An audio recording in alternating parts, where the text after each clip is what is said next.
Bonjour à toutes et à tous. Bienvenue à cette présentation autour de l'IoT spatial. Donc, cette séance s'appuie sur une nouvelle technologie d'une première constellation européenne qui va amener une connectivité globale, mondiale en IoT. Et donc, je suis la directrice commerciale et business development de Kineis. Et on va, avec mon collègue industriel Patrick Mortel, vous démontrer l'intérêt de la connectivité spatiale autour de projets industriels. Donc, bonjour à tous, Patrick Mortel, directeur IoT du groupe SICAM.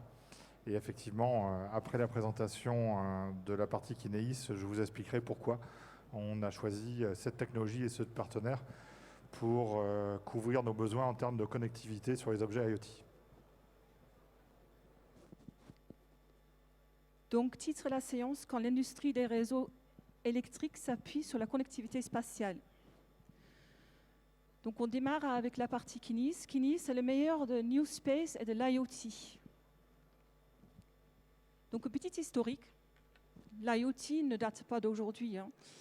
Kineis bénéficie de 40 ans d'expérience autour du CLS et du CNES, qui collectent et qui connectent déjà depuis 40 ans des objets dans le monde, plutôt autour des applications environnementales et scientifiques. Donc, en gros, on connecte déjà des oiseaux, des animaux sur des programmes dans le monde. Donc, en 2018, Kineis est créé et réalise en 2020 donc, une levée de fonds historique de 100 millions d'euros. Donc, vous avez l'historique là, et puis on est donc bénéficiaire de ces 40 ans d'expérience déjà sur la collecte de données environnementales.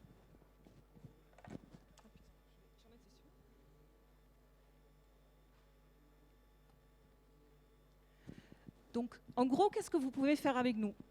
Donc, Kineis est un opérateur télécom spatial et collecte et localise des données satellites partout sur le monde. Donc, l'avantage de la connectivité satellitaire, c'est qu'on n'a pas de zone blanche, on a une couverture mondiale. Un autre avantage, c'est qu'aujourd'hui, on peut travailler sur des projets de l'hybridation. Ça veut dire qu'on amène le meilleur de chaque réseau au bon moment. On peut faire de l'hybridation avec, entre autres, les réseaux terrestres, type LoRa, Sigfox, LTE-M, NB-IoT. On dit que l'IoT spatial est universel, donc avec une couverture globale.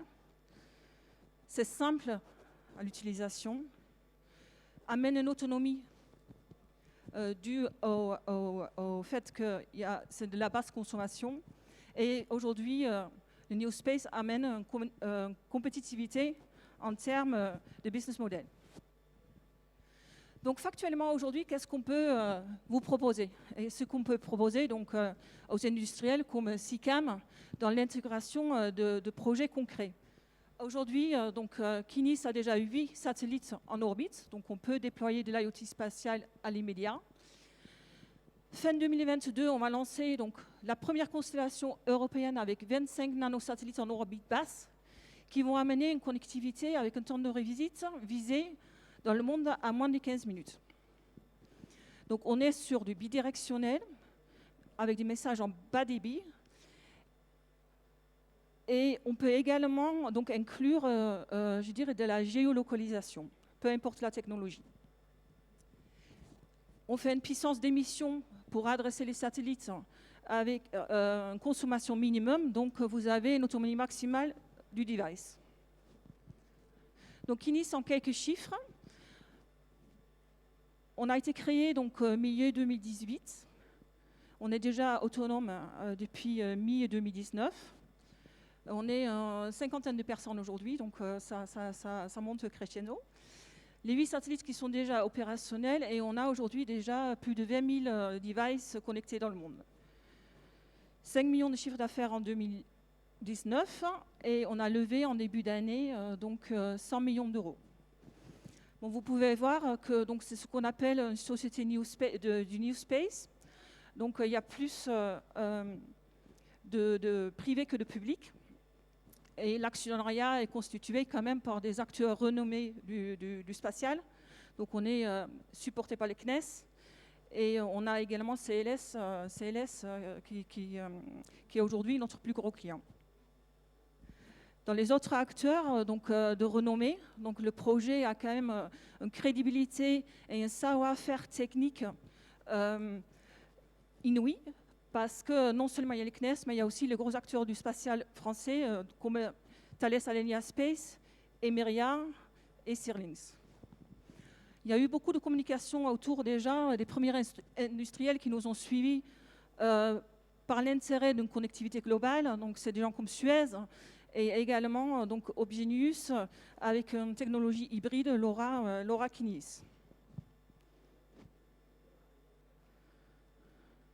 Notre mission, ce qu'on a dit, c'est démocratiser la connectivité spatiale. C'est rendre la connectivité spatiale accessible à tous. Donc pourquoi la valeur ajoutée des Kineis? Aujourd'hui, la connectivité spatiale autour des projets IoT amène une connectivité partout. Donc plus de problématiques de zones blanches. Il y a une couverture mondiale sans roaming, donc il n'y a plus de problème quand on est sur des projets industriels, entre autres sur de l'asset tracking ou de la logistique. Quand on fait du transfrontalier, il n'y a pas de problématique de perte de réseau. On peut imaginer des solutions de backup, donc ça veut dire que ce qu'on appelle le meilleur de chaque réseau, je reste en connectivité terrestre du moment qu'il y a du réseau terrestre et je bascule sur le satellite du moment que je n'ai plus de connectivité. C'est des équipements ultra miniaturisés, avec une faible consommation et aujourd'hui bon marché.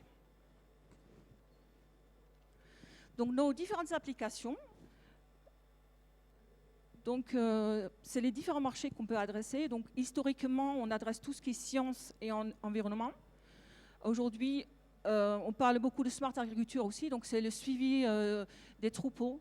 Ça peut être l'agriculture de précision. On peut amener justement dans des zones ruraux une connectivité satellite due au fait des zones blanches à plein d'endroits dans le monde.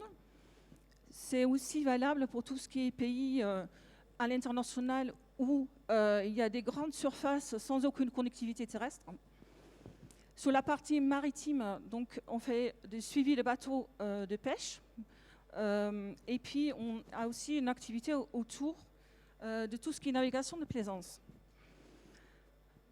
Il y a bien évidemment la partie traçabilité du transport et logistique et la partie réseau infrastructure. Et réseau infra, c'est pour ça que Patrick est là aujourd'hui avec nous, c'est pour parler des réseaux électriques. Donc en termes, j'ai dit, de positionnement vis-à-vis des réseaux terrestres. Donc historiquement, la partie, ce qu'on appelle old space, était plutôt une technologie chère. Et aujourd'hui, le but recherché avec cette constellation de nanosatellites en orbite basse, c'est de se rapprocher au maximum des coûts de connectivité terrestre pour venir avec un modèle économique plus intéressant que par le passé. Donc là, qu'est-ce qu'on amène précisément? Donc Kineis, c'est ce que j'ai dit au démarrage, est un fournisseur télécom satellitaire. Donc on fournit ce qu'on appelle du airtime, donc de l'abonnement de données. Et autour, on amène des chipsets et des modules qui vont justement s'intégrer chez des gens qui font toujours déjà des objets connectés dans l'industriel ou dans les autres segments que j'ai adressés. Donc là, en gros, un chipset Kineis, c'est 7 par 7 mm, donc c'est mini format. Intègre toutes les modulations Argos historiques, dont j'ai parlé tout à l'heure. Et c'est un module qui peut s'intégrer facilement sur des cartes d'évaluation connues, type Arduino, MangoH, STM32. Après, on a une étape un peu plus intégrée. Donc aujourd'hui, on commercialise des modules qui peuvent s'embarquer directement et qui peuvent se plugger. Donc pareil, toujours sur quelque chose de très petit et qui peuvent donc se plugger facilement sur des cartes existantes. Donc là, je laisse la parole à mon collègue qui va expliquer des cas concrets pour des industriels qui adressent des marchés qui sont spécialisés dans la partie distribution et transport d'électricité. Merci Astrid. Donc juste rapidement, quelques mots sur le groupe SICAM, que vous positionnez notre secteur d'activité et que vous compreniez pourquoi on a fait ce choix d'un partenariat avec Kineis. Donc le groupe SICAM est spécialisé en produits et services liés au domaine du transport et de la distribution d'énergie électrique. Et on est aussi sur tout ce qui est domaine des systèmes, équipements de sécurité et applications industrielles. Je pourrais citer par exemple l'aéronautique, le ferroviaire et tout ce qui est aussi le transport maritime. Donc on a un secteur principal qui est l'électricité, mais ça va au-delà des distributeurs et transporteurs d'énergie, on descend jusqu'à l'industrie. Le groupe SICAM, c'est une ETI française, c'est une pépite française qui est composée aujourd'hui d'à peu près 51 PME, donc très dynamiques, qui aujourd'hui sont implémentés soit avec des sites industriels, soit avec des représentations commerciales dans 26 pays, ce qui nous permet de couvrir à peu près 157 pays dans le monde. Alors pourquoi je vous donne ces données? C'est parce qu'on est vraiment un groupe international, donc on a besoin de solutions techniques qui nous permettent d'aller couvrir un maximum de clients avec le minimum de variantes. Le groupe s'est constitué depuis 60 ans, bien sûr par de la croissance externe, mais aussi avec beaucoup d'acquisitions. Vous le voyez pardon, excusez-moi, j'ai oublié de zapper en même temps. Donc le groupe a atteint sa taille aujourd'hui par sa croissance externe, mais aussi par des acquisitions de sociétés, de start-up. Et c'est ces acquisitions qui nous ont permis d'avoir ce positionnement international et cette couverture mondiale. Au niveau des domaines d'activité, pour revenir sur la partie produit, on a plus de 50 000 articles aujourd'hui dans nos différentes filiales qui sont répartis en 5 SBU, donc en Strategic Business Unit. On a tout d'abord la partie réseau de transport d'énergie. En France, c'est le domaine d'activité de RTE. On a ensuite les réseaux de distribution d'énergie, avec notamment en France des gens comme Enedis. On intervient ensuite sur tout ce qui est sécurité électrique, avec notamment la fourniture d'EPI pour les intervenants dans différents domaines et principalement sur les secteurs de l'électricité. On est aussi un fournisseur de connectique et d'outillage dans le domaine de l'industrie. Je vous citerai par exemple la fourniture de COS pour des véhicules électriques. Et puis on a une activité sur tout ce qui est protection foudre des installations.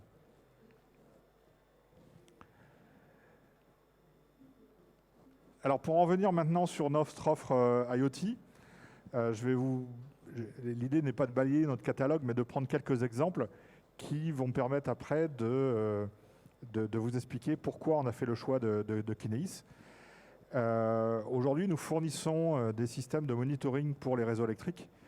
L'objectif pour nos clients, c'est dans le cadre de la transition énergétique, dans le cadre de l'intégration des énergies renouvelables, dans le cadre des nouveaux challenges du monde de la digitalisation des réseaux et aussi des aspects green, on fournit des solutions de monitoring. Sur, par exemple, les réseaux de moyenne tension, nous sommes amenés à fournir des indicateurs de défauts connectés pour des parafoudres, ce qui permet de suivre en temps réel l'état du parc et de prendre les mesures nécessaires et en cas de défaut, d'intervenir le plus rapidement possible. Bien évidemment, nous ne choisissons pas où ces produits sont installés, donc on a des vrais challenges de taux de couverture, je reviendrai sur ce point, mais c'est un des paramètres de notre métier. On on ne choisit pas où on installe les produits. Il faut arriver à trouver de la connectivité à l'endroit où on a besoin d'avoir ces remontées d'informations. Il en est de même pour les 2 autres produits que vous trouvez sur cette slide concentrés sur la moyenne tension, qui sont les détecteurs de défauts pour les réseaux aériens et les détecteurs de défauts souterrains. On vient mettre les produits où on n'en a pas besoin et non pas où est-ce qu'on a de la connectivité. On n'a pas obligatoirement besoin d'une connectivité avec un temps de latence très faible et une connectivité permanente. C'est pourquoi, vous le verrez par la suite, les solutions de satellite, même s'il y a pas toujours des temps de réponse instantanés, conviennent tout à fait à ce type d'application. Idem pour la taille des messages, on est sur du bas débit, mais on est là non pas sur du suivi en temps réel avec de la remontée de mesures, on est là sur de la remontée de statut de produit, et donc on arrive tout à fait à passer les informations qui sont nécessaires à l'aide des payloads qui sont proposés par la solution Kineis. On va maintenant retrouver des choses similaires sur la haute tension, pour lequel on fournit des systèmes de balisage. L'opérateur a besoin de savoir si ces systèmes sont opérationnels. On fournit des systèmes de monitoring des connecteurs haute tension, et là aussi l'opérateur et l'exploitant du réseau a besoin de savoir l'état du produit. Et puis on fournit des systèmes de suivi des vibrations sur les lignes électriques. Et là, encore plus que pour les produits à moyenne tension, on est sur des zones parfois montagneuses ou désertiques. Et donc on est très loin de toute zone de couverture habituelle. Bien sûr le cellulaire, mais aussi très loin de réseaux LPWAN publics, des réseaux Sigfox ou LoRa. Même quand ils existent, eh bien, il y a des trous de couverture dans des zones très éloignées, qui est souvent le cas des réseaux de très haute tension dans beaucoup de pays.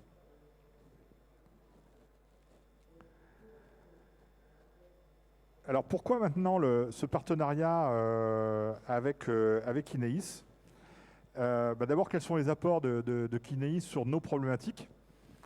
Nous, on a abordé l'offre qui nous a été proposée, non pas comme venant en compétition des solutions que nous avions déjà implémentées, mais vraiment, il faut le voir comme un complément. Donc aujourd'hui, dans notre roadmap, l'objectif, c'est de venir utiliser la connectivité Kineis en complément des solutions LPWAN que l'on a déjà implémentées, notamment LoRaWAN et Sigfox. Ce que l'on souhaite couvrir en termes de besoins avec l'apport de Kineis, c'est d'abord la couverture des zones blanches. Ça, c'est une vraie problématique. Satellite, on ne trouve pas. LPWAN, Sigfox, LoRaWAN, les réseaux publics, on oublie. Et les réseaux privés, c'est techniquement possible, mais en termes de faisabilité économique, c'est un vrai challenge. Donc c'est un premier intérêt d'utiliser le satellite. Aujourd'hui, on utilise déjà le satellite, mais pour venir fournir de la connectivité à des gateways que l'on vient mettre sur site pour fournir de la connectivité. Mais ces solutions satellites existantes sont aujourd'hui inadaptées à nos besoins en termes de coûts et en termes de consommation.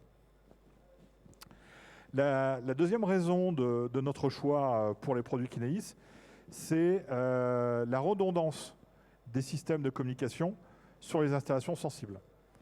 Donc l'idée, c'est d'avoir 2 implémentations différentes, un LoRaWAN couplé avec du Kineis pour avoir cette redondance.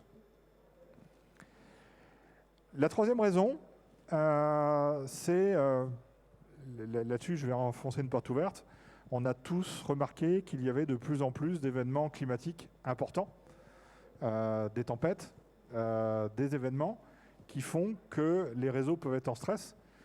Et souvent, la loi de Murphy aidant, quand le réseau électrique est en stress, souvent les réseaux de communication terrestre sont aussi eux-mêmes en stress, voire indisponibles.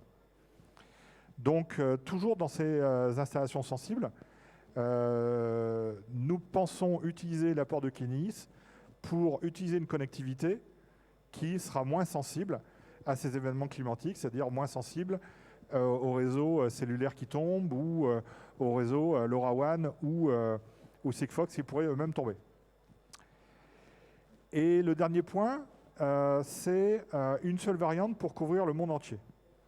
Aujourd'hui, en tant qu'industriel, notamment lorsqu'on fait des lancements de produits, si on veut faire un lancement de produit en LoRaWAN, eh bien, il faut réaliser l'implémentation pour l'ensemble des zones géographiques à différentes plans de fréquences, voire parfois avec des certifications locales pays par pays. Et donc c'est un frein aujourd'hui pour l'industrie française de venir déployer des solutions au niveau mondial. C'est un frein pour nous industriels parce que ça nécessite d'abord d'avoir des coûts importants à la certification, des délais, mais aussi c'est un frein à la promotion des produits parce qu'un commercial doit d'abord vérifier s'il y a un réseau compatible, si on a la bonne variante.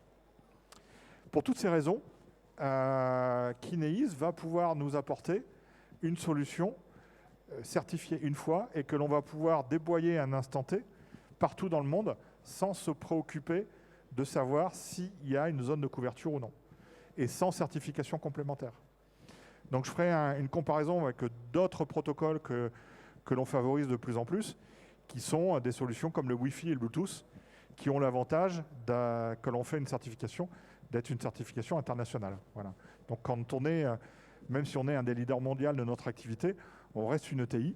Et donc pour aller chercher la compétitivité, cette capacité à avoir une solution qui couvre le monde entier avec une seule variante est un vrai atout. Aujourd'hui, en termes de roadmap, nous allons finaliser nos produits et commencer les expérimentations, les premiers déploiements en 2021. Pour un dévoiement complet de nos produits à partir de 2022. Oh, pardon, j'ai été trop vite. Alors, pourquoi Kineis ? Parce qu'on pourrait se dire qu'il y a d'autres fournisseurs de solutions équivalentes, quoique, techniquement, pour l'instant, on n'en a pas trouvé. Mais nos choix de Kineis se sont portés d'abord sur une solution très proche de nos implantations existantes. Je ne veux pas parler de footprint parce qu'en électronique, on peut très bien refaire un PCB. Mais en termes de consommation et de coût, on est aujourd'hui sur des solutions similaires à ce que l'on implémente déjà. Et en termes de consommation, c'est important parce ça peut paraître un paradoxe, mais on fournit des produits qui viennent monitorer des réseaux électriques et on a une difficulté d'accès à une source d'alimentation. Hein, quand vous surveillez un réseau haute tension, eh bien, vous venez pas vous connecter dessus pour récupérer l'énergie comme ça. Donc, aujourd'hui, on fonctionne beaucoup sur des batteries. Et donc, l'aspect consommation est un des paramètres importants de nos choix. Le deuxième aspect, c'est même si la technologie proposée est assez récente, avec Kineis, on se repose sur un réseau d'experts, une expertise technique très solide qui repose sur près de 40 ans, hein, c'est bien ça Astrid, de savoir-faire, de retour d'expérience sur le déploiement de ces technologies et comment se propagent ces ondes et s'implémentent ces solutions. Et puis le dernier paramètre, c'est que nos produits sont installés sur les réseaux pour plusieurs années, 5, 10, 15, 20, 25 ans, et qu'on a donc besoin de solutions pérennes. Et on a trouvé avec Kineis un partenaire pérenne, d'abord stable de par son financement solide, et puis son business model multimarché. Hein, ce n'est pas dédié au secteur d'énergie. Hein, ce sont des applications qui vont pouvoir aller sur du multisectoriel. Donc ça nous rassure énormément et donc ça va rassurer nos clients sur la pérennité des solutions qu'on peut être amené à développer. Donc voilà les raisons techniques, mais aussi les raisons, on va dire, d'accompagnement qui nous ont amenés à faire ce partenariat avec Kineis.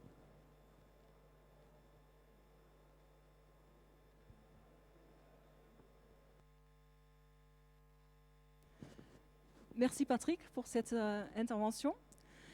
Donc pour terminer, SICAM Group nous ont fait confiance. Hein, ils ont fait confiance dans notre expertise et notre savoir-faire historique.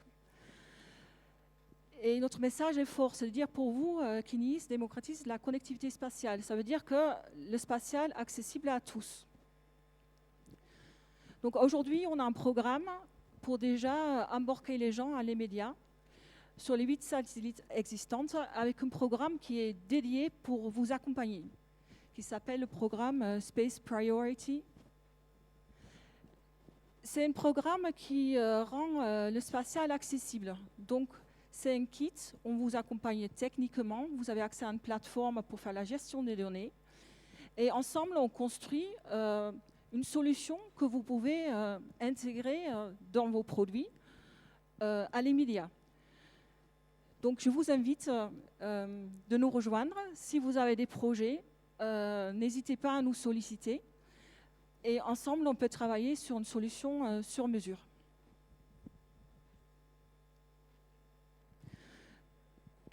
Donc, merci à vous. Donc, on en laisse un peu de temps pour s'il y a des questions de votre côté.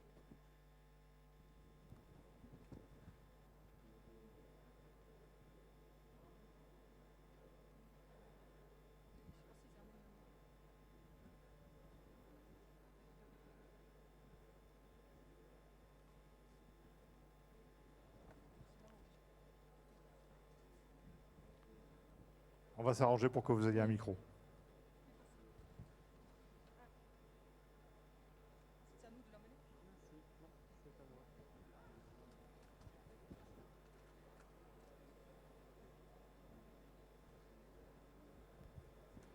Bonjour. Je voulais savoir quels étaient les débits avec la solution Kineis. Et une deuxième question derrière, est-ce que vous avez des moyens, après, une fois que ça arrive sur votre cloud, votre serveur, les données, de les rapatrier sur un autre cloud client, enfin, de faire un retour d'informations derrière? Oui, bien sûr. Donc là, en termes de débit, on est sur de l'IoT, donc on est sur une notion de 30 octets. Et après, concernant la gestion de données, donc dans la partie Space Priority Program, vous avez accès à la plateforme, ce qu'on appelle Argos Web, hein, qui est notre histoire. Après, bien évidemment, par la suite, on travaille avec des partenaires qui veulent collecter les données brutes et qui travaillent sur leur propre plateforme de gestion de données.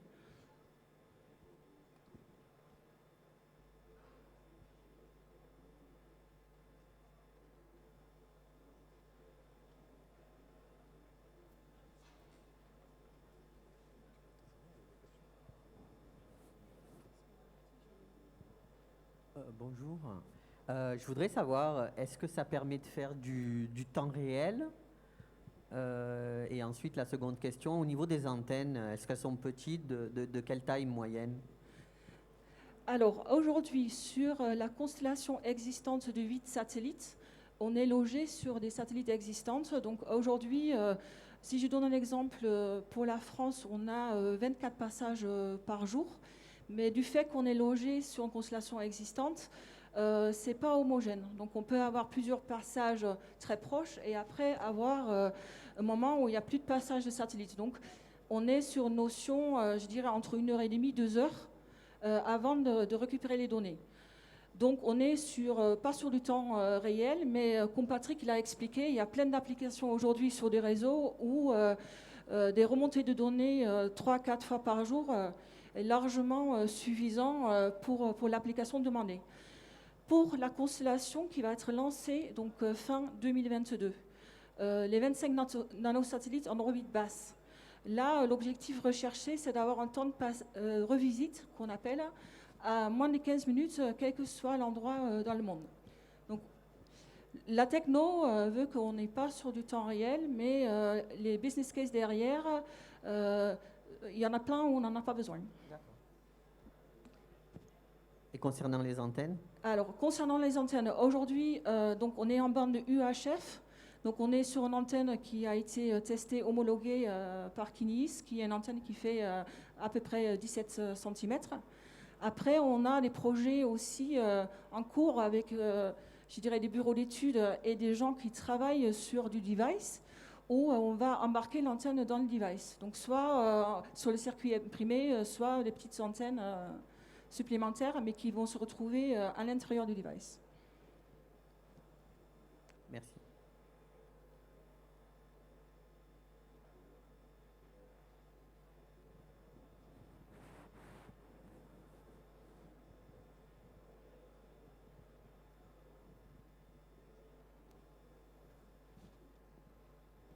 Bon, s'il n'y a pas d'autres questions, je vous remercie vivement de votre participation.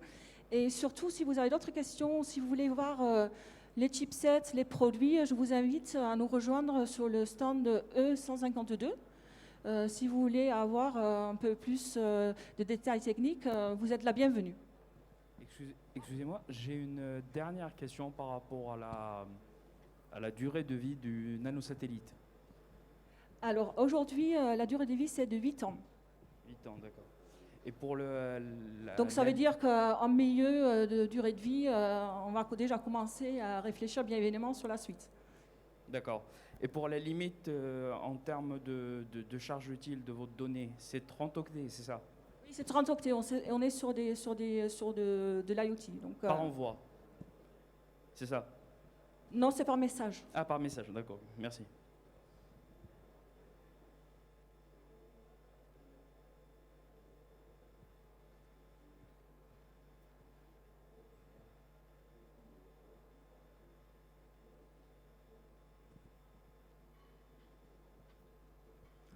Donc merci à tous et j'espère à très bientôt.